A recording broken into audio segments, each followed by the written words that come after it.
जय हिंद साथियों। मैं तरुण कुमार आपका अपने YouTube चैनल इनगर क्लासेस में स्वागत करता हूं। आज हम देखने वाले हैं उत्तर प्रदेश पुलिस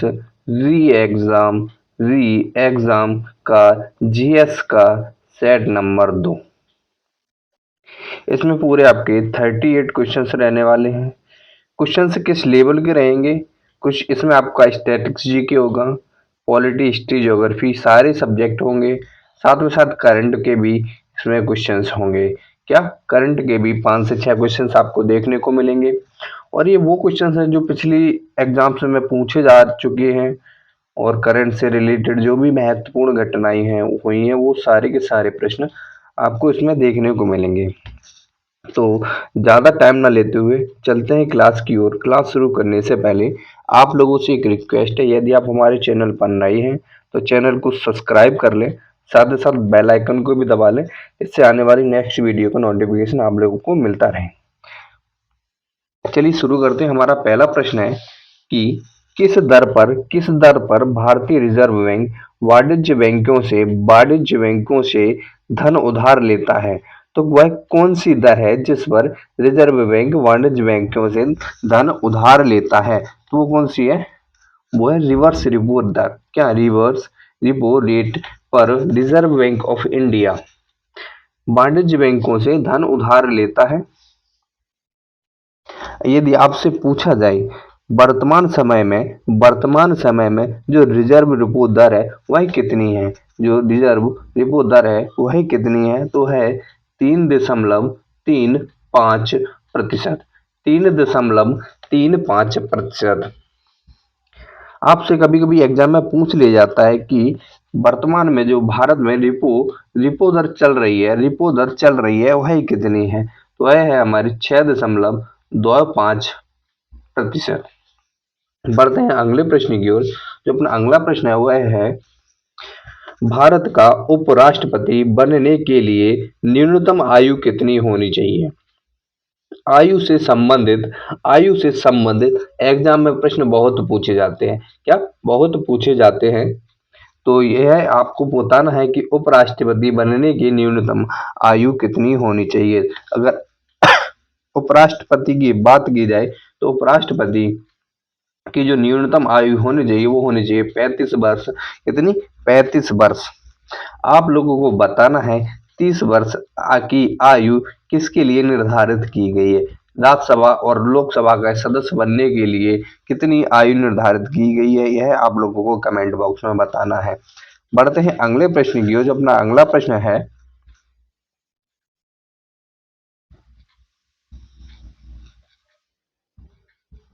निम्नलिखित में से कौन सा न्यायिक आदेश उच्च न्यायालय द्वारा किसी व्यक्ति की किसी सार्वजनिक कार्यालय पर आधारित अधिकार करने से रोकने के लिए जारी किया जाता है? तो वह कौन सा अधिकार है या कौन सा आदेश है? तो आपका सही जवाब रहने वाला है वो अधिकार परीक्षा। क्या? अधिकार परीक्षा। कौन से आर्टिकल में आता है? तो यह आता है आर्टिकल 32 में संवैधानिक उपचारों का अधिकार के अंतर्गत जो 5 रेटें जारी की जाती हैं उन्हीं के अंतर्गत आता है।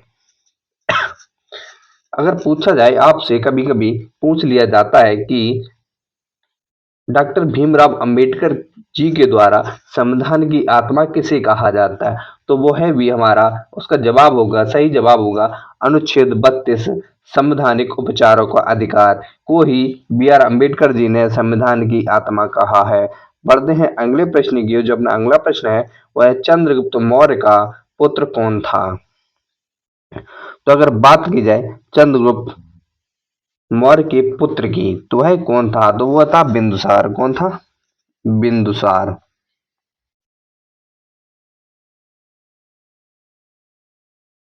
कौन था? बिंदुसार। अब बिंदुसार का पुत्र कौन था? बिंदुसार का पुत्र था अशोक। अशोक कौन था? अशोक। और आपसे पूछा जाए कि भारत का नेपोलियन किसे कहा जाता है? भारत का नेपोलियन किसे कहा जाता है? तो इसका जवाब आप लोगों को कमेंट बॉक्स में छाप देना है। बढ़ते हैं अगले प्रश्न की ओर। जो अपना अगला प्रश्न है, भारत में तुगलक वंश के बाद कौन सा वंश शासन में आता है? तुगलक वंश के बाद कौन सा वंश आया था? तो जो तुगलक वंश है उसके बाद आया था अपना सैयद वंश। कौन सा? सैयद वंश। यदि आप लोगों से पूछा जाए कि इनका सही क्रम क्या है, कि सैयद वंश जो वंश है इसके संस्थापक कौन थे? वो थे खिज खां। कौन थे? खिज खां। आप लोगों से पूछा जाए कि तुगलक वंश का संस्थापक कौन था? तो जो तुगलक वंश था उसका जो संस्थापक था वो था गयासुद्दीन तुगलक। कौन? गयासुद्दीन दीन तुगलक। ठीक है। अगर जो दिल्ली सल्तनत की वंशों का क्रम पूछ लिया जाता है कभी कभी, तो पहले आया था अपना गुलाम वंश। कौन सा आया था? गुलाम वंश। उसके बाद आया था खिलजी वंश। उसके बाद आया था तुगलक वंश, फिर सैयद, फिर लोदी वंश। ठीक है। बढ़ते हैं अगले प्रश्न की ओर। जो अपना अगला प्रश्न है वह किस ग्रह को बोना ग्रह माना जाता है? कौन सा ग्रह है जिसे हम बोने ग्रह के रूप में जानते हैं? यह ज्योग्राफी का प्रश्न है और यह बहुत ही महत्वपूर्ण प्रश्न बन जाता है। जो अपना प्लूटो ग्रह है, प्लूटो, इसको हम बोने ग्रह के रूप में जानते हैं। इसे बोने ग्रह के रूप में जानते हैं। बढ़ते हैं अगले प्रश्न की ओर। जो अपना अगला प्रश्न है, बलुआ पत्थर किस प्रकार की चट्टान है? बलुआ पत्थर किस प्रकार की चट्टान है? तो अगर बात की जाए बलुआ पत्थर की, तो वो अवसादी चट्टानों से बनता है। क्या? अवसादी चट्टानों से बनता है बलुआ पत्थर। आप लोगों को बताना है आग्नेय शैल आग्नेय शैल आग्नेय शैल आग्नेय शैल से के उदाहरण क्या क्या हैं, या आग्नेय शैल से कौन कौन से पदार्थ तैयार किए जाते हैं? कौन कौन से पदार्थ तैयार किए जाते हैं? बढ़ते हैं अगले प्रश्न की ओर। जो अपना अगला प्रश्न है वो है, गेहूं एक है, गेहूं एक क्या है? जो गेहूं है वह एक औषधि है, बेल है, झाड़ी है या वृक्ष है? देखो, ना तो गेहूं एक बेल है, ना ही झाड़ी है, ना ही वृक्ष है, बल्कि एक औषधि है। औषधि एक पौधा है जिसको हम जिसमें हम खनिज पदार्थों की मात्रा पाई जाती है, उसे हम औषधि भी कह सकते हैं। तो यह इसका सही जवाब क्या होगा? वो होगा औषधि। बढ़ते हैं अगले प्रश्न की ओर। जो अपना अगला प्रश्न है वो है, सांप, कछुआ, छिपकली तथा मगरमच्छ जंतुओं की किस श्रेणी में आते हैं? किस श्रेणी में आते हैं? तो किस श्रेणी में आते हैं? तो यह आते हैं मत्स्य में, या जल स्थलचर, या पक्षी, या सरीसृप। तो यह सारे के सारे रेंगने वाले हैं, तो यह आते हैं सरीसृप में। किसमें? सरीसृप जंतुओं में। आपका सही जवाब होगा सरीसृप। बढ़ते अगले प्रश्न की ओर। मृदा में जल जल तनाव मापने के लिए प्रयोग किए जाने वाले यंत्र को क्या कहते हैं? मृदा में जल तनाव मापने वाले यंत्र को क्या कहा जाता है, या क्या कहते हैं? तो इसका जो सही जवाब रहने वाला है वो है तनाव मापी। क्या? तनाव मापी। क्या? तनाव मापी। आपको बताना है आपको बताना है कि जो शुष्क आर्द्रता मापी होता है इसका क्या काम होता है? जो शुष्क आर्द्रता मापी होता है इसका क्या काम होता है? वातावरण की आर्द्रता को मापने के लिए इसका प्रयोग किया जाता है। किसको? वातावरण की आर्द्रता को मापने के लिए इसका प्रयोग किया जाता है। बढ़ते हैं अगले प्रश्न की ओर। बल एक बल एक बल का एक एसआई मात्रक है। बल का कौन सा एसआई मात्रक है? तो आपको बताना है बल का एसआई मात्रक क्या है। तो वह है न्यूटन। क्या है? न्यूटन। न्यूटन का सूत्र क्या होता है? न्यूटन का सूत्र होता है किलोग्राम मीटर प्रति सेकंड। किलोग्राम मीटर प्रति सेकंड। आप लोगों को बताना है बाट। बाट किसका ऐसा मात्रक है? बाट किसका ऐसा ही मात्रक है? आप लोगों को कमेंट में बताना है। बढ़ते हैं अगले प्रश्न की ओर। जो अपना अगला प्रश्न है वह निम्नलिखित में से कौन सा एक बुरा ऊष्मा परिचालक है? बुरा ऊष्मा परिचालक है।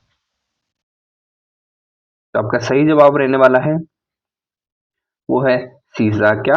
शीशा। बढ़ते अगले प्रश्न की ओर। निम्नलिखित में से कौन सा कंप्यूटर से स्थायी रूप से डाटा संचित करता है? डाटा संचित करता है या डाटा को इकट्ठा करता है? ALU, कैश मेमोरी, या रोम, या रैम? आपका सही जवाब रहने वाला है वो है ROM. Read only memory. Read only memory. Read only memory. बढ़ते हैं अगले प्रश्न की ओर। जो अपना अगला प्रश्न है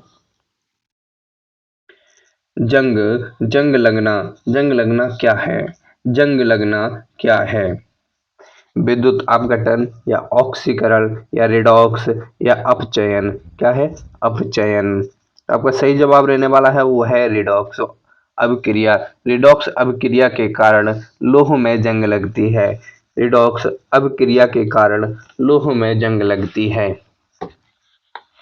पढ़ते अगले प्रश्न की ओर। जो अपना अगला प्रश्न है निम्नलिखित में से कौन सा एक धूमकोरे का घटक नहीं है? जो धूमकोरा होता है उसका कौन सा घटक नहीं है? वह है chlorine oxide. Chlorine oxide. Chlorine oxide. बढ़ते हैं अगले प्रश्न की ओर। जो अपना अगला प्रश्न है वह नीति आयोग का निर्माण। नीति आयोग का निर्माण निम्नलिखित में से किस संस्था के स्थान पर किया गया था? तो आप लोगों को पता है नीति आयोग का निर्माण 2015 में किया गया था। योजना आयोग के स्थान पर। किसके? योजना आयोग के स्थान पर। आपसे पूछा जाए कि योजना आयोग बना कब था? तो योजना आयोग बना था 1950 में। कब? 1950 में योजना आयोग को बनाया गया था। लेकिन वर्तमान समय में इसको बदलकर नीति आयोग कर दिया गया है। नीति आयोग का जो फुल फॉर्म होता है वो क्या होता है? वो होता है national institution of transforming India. आप लोगों से पूछा जाए कि नीति आयोग का अध्यक्ष कौन होता है? तो नीति आयोग का अध्यक्ष तात्कालिक प्रधानमंत्री होता है। कौन? तात्कालिक प्रधानमंत्री होता है। आप लोगों को बताना है वर्तमान समय में नीति आयोग के सीईओ कौन है? नीति आयोग के सीईओ कौन है? आप लोगों को कमेंट बॉक्स में बताना है। बढ़ते अगले प्रश्न की ओर। पहली पहली काम करने वाली लेजर का आविष्कार किसने किया था? तो जो पहली काम करने वाली लेजर है उसका आविष्कार किसने किया था? तो वो किया था हमारा TH मैमम। TH मैमम ने।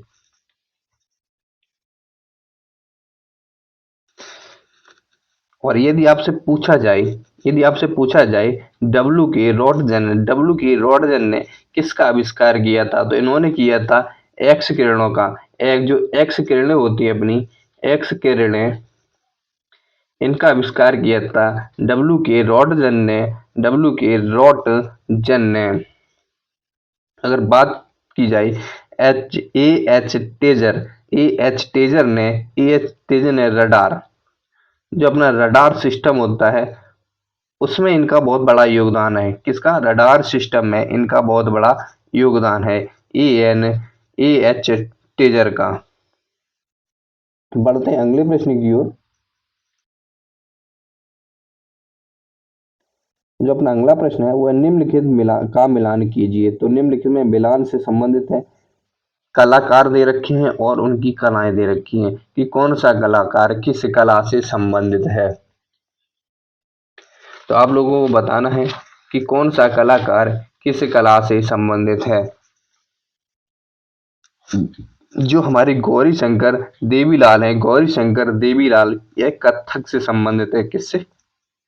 कत्थक से। और जो अपने हरि प्रसाद चौरसिया जी हैं, यह एक बांसुरी वादक है। कौन? बांसुरी वादक है।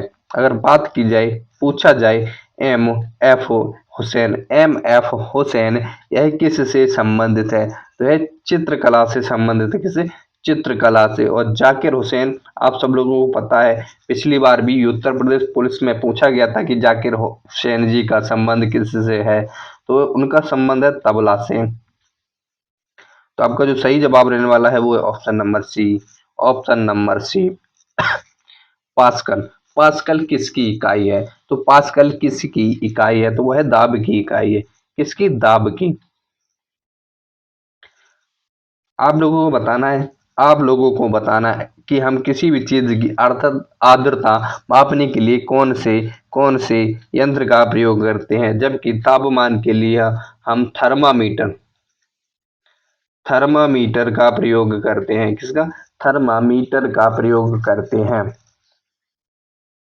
और आप लोगों को एक चीज और बताना है, तापमान अधिकतम तापमान को मापने के लिए हम किस उपकरण का प्रयोग करते हैं, यह चीज भी आप लोगों को कमेंट बॉक्स में छाप देनी है या बता देनी है। बढ़ते हैं अगले प्रश्न की ओर। जो अपना अगला प्रश्न है,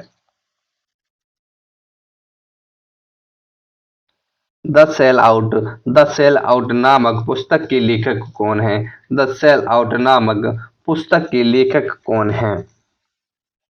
तो इस पुस्तक के लेखक हैं, वो हैं पॉल बेट्टी जी के द्वारा यह पुस्तक लिखी गई थी। पढ़ते हैं अगले प्रश्न की ओर। केंद्रीय बजट 2021 और 22 के अनुसार भारत का कुल सार्वजनिक स्वास्थ्य क्षेत्र आवंटन या जीडीपी का कितना प्रतिशत रहा था? तो कितना प्रतिशत रहा था? तो वो रहा था अपना 1.2%। कितना? 1.2%। आप लोगों को बताना है कि 2023 23 और 24 का जो बजट आया था, इसमें स्वास्थ्य संबंधित आवंटन कितना रहा है? बढ़ते हैं अगले प्रश्न की ओर। जो अपना अगला प्रश्न है वह है, राष्ट्रपति रेसेप तय्यिप एर्दोगन ने अमेरिका, फ्रांस और जर्मनी समेत 10 राजदूतों को देश छोड़ने का आदेश दिया है। वह किस देश के राष्ट्रपति हैं? वह किस देश के राष्ट्रपति हैं? तो वह हमारे टर्की टर्की के राष्ट्रपति हैं। बढ़ते हैं अगले प्रश्न की ओर। वह राज्य सरकार जिसने प्रदेश में Shri Dhanvantari generic medical store योजना शुरू की है, वह किस राज्य से संबंधित है? तो वह किस राज्य से संबंधित है? तो वह है छत्तीसगढ़ राज्य से। किससे?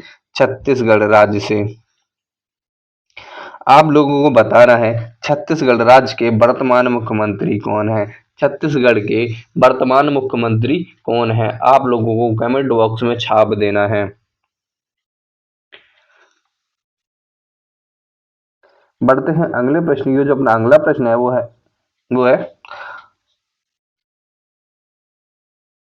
हाल ही में मीनू मुमताज का 79 वर्ष की उम्र में निधन हुआ है। वह किस क्षेत्र से संबंधित थी? तो अगर मीनू मुमताज की बात की जाए तो वह किस क्षेत्र से संबंधित है? तो यह एक अभिनय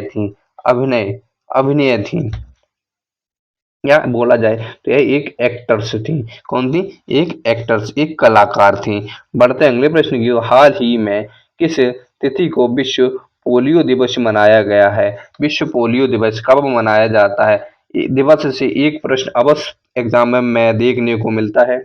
हमने दिवस के ऊपर पूरी एक डिटेल में वीडियो बनाई गई है, जिसमें जनवरी से लेकर दिसंबर तक के सारे सारे दिवस कवर किए गए। तो आप लोगों ने यदि वो वीडियो नहीं देखी है तो आप प्लेलिस्ट में जाकर वो वीडियो देख सकते हैं।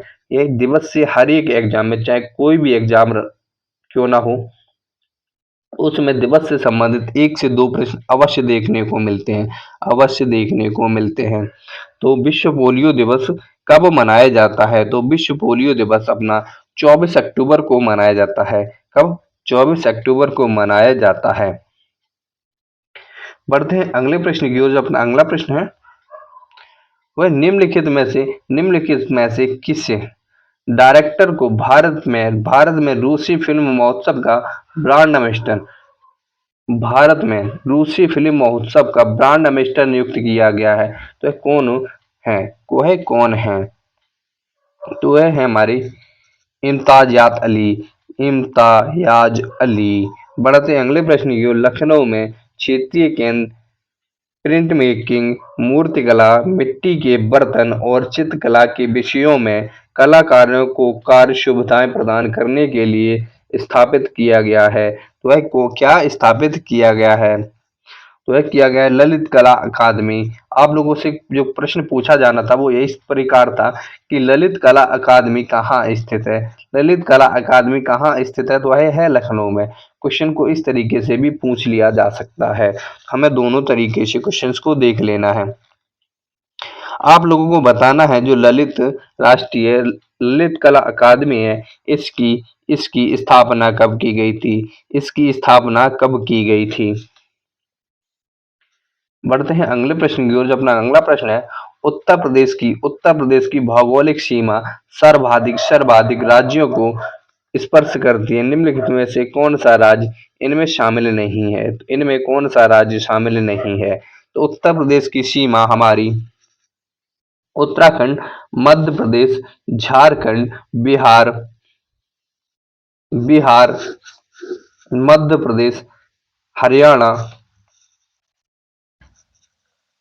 से मिलती है, जबकि हमारा उड़ीसा से इसकी सीमा साझा नहीं करती है।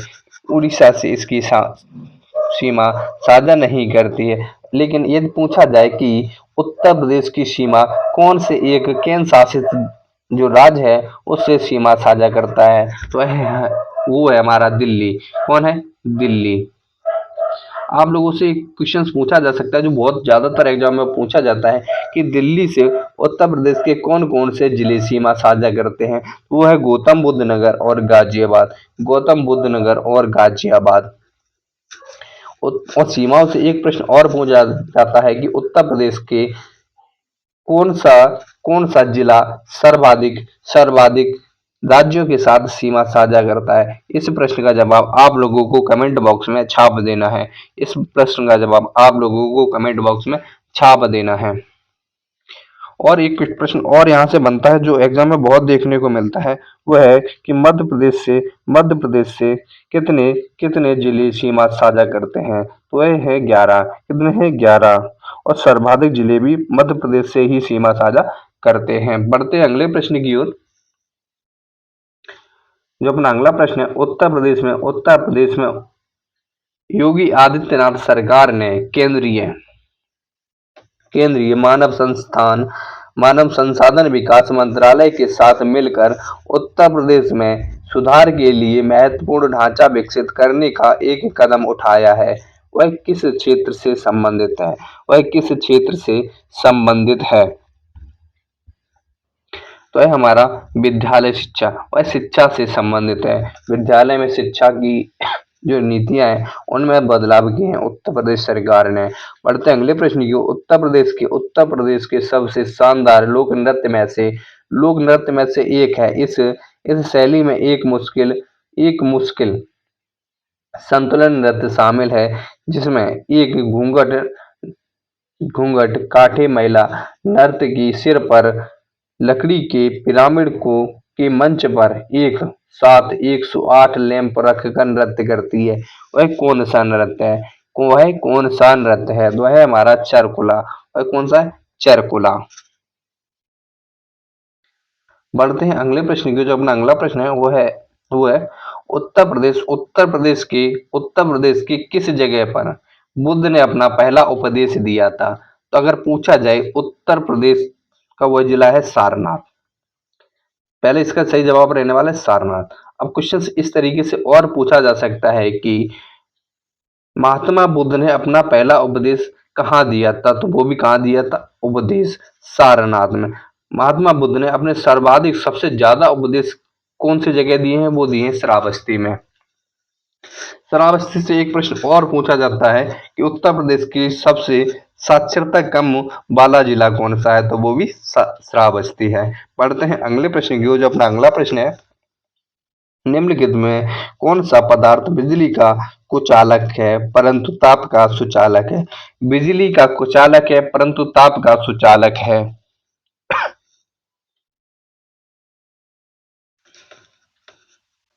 तो आपका सही जवाब रहने वाला है वो है अभ्रक। क्या? अभ्रक। यह बिजली का तो कुचालक है परंतु ताप का सुचालक है। बढ़ते अगले प्रश्न की ओर। अधिकांश कीट किस प्रकार श्वास लेते हैं? जो अधिकांश कीट होते हैं वह किस प्रकार से श्वास लेते हैं? तो अधिकांश जो कीट होते हैं वो ट्रेकिया ट्रेकिया प्रणाली के द्वारा श्वास लेते हैं। जो ट्रेकिया प्रणाली है इसके द्वारा सांस लेते हैं। पढ़ते हैं अगले प्रश्न की ओर। अपना अगला प्रश्न है एक एक एकड़ में कितने वर्ग गज होते हैं? जो एक एकड़ होती है उसमें कितने वर्ग गज होते हैं? तो एक एकड़ में वर्ग गज की बात की जाए तो वो होते हैं 4,840।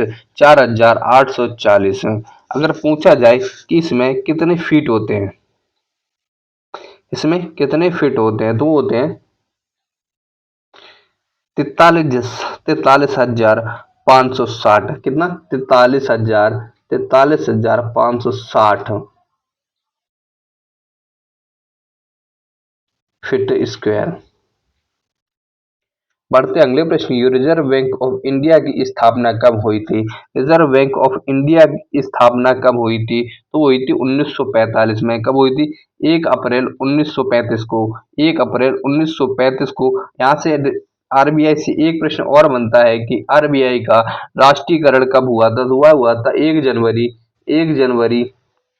1949 को। कब? 1 जनवरी 1949 को इसका राष्ट्रीयकरण हुआ था और 1935 में इसकी स्थापना हुई थी। आप लोगों को बताना है वर्तमान समय में आरबीआई के गवर्नर कौन है?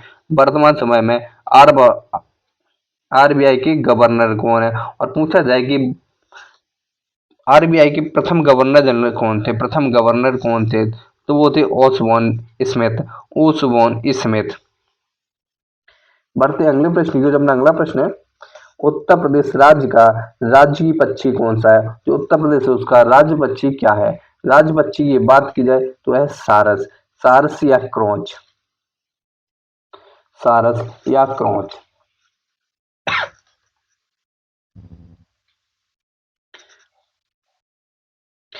आपका अगला प्रश्न है किसी ग्राम पंचायत द्वारा उप प्रधान को पद से हटाने के लिए कम से कम कितने पंचायत सदस्यों का समर्थन आवश्यक है? कितने पंचायत सदस्यों का आवश्यक है? तो है 2/3। 2/3 सदस्यों का समर्थन आवश्यक है। इस क्लास में इतना ही। मिलते हैं अगले क्लास में। तब तक के लिए जय हिंद। और आप लोगों के लिए एक महामैराथन हिंदी की, संपूर्ण हिंदी की हर एक चैप्टर होगा और हर एक चैप्टर के कम से कम 50 प्रश्न आपको देखने को मिलेंगे। वो जल्दी आने वाली है इस चैनल पे। तो आप लोग वो वीडियो जरूर देखिएगा क्योंकि हिंदी का आप लोगों को पता है जितने भी उत्तर प्रदेश के वनडे एग्जाम है उसमें हिंदी का कितना महत्वपूर्ण रोल है, उसमें हिंदी का कितना बड़ा महत्वपूर्ण रोल है। तो आप लोगों को वो वीडियो जरूर देखनी है। उसमें कुल लगभग 700 से 800 प्रश्न रहने वाले हैं। 700 से 800 प्रश्न रहने वाले हैं। लेकिन उस वीडियो के देखने के बाद आपको हिंदी में कोई भी टॉपिक या कोई भी चीज़ पढ़ने की ज़रूरत नहीं रहेगी। तो उसमें आपको सारे के सारे प्रश्न मिल जाएंगे। मिलते हैं उस क्लास में। तब तक के लिए जय हिंद। और वीडियो आप लोगों को पसंद आई हो तो वीडियो को सब्सक्राइब भी कर लें।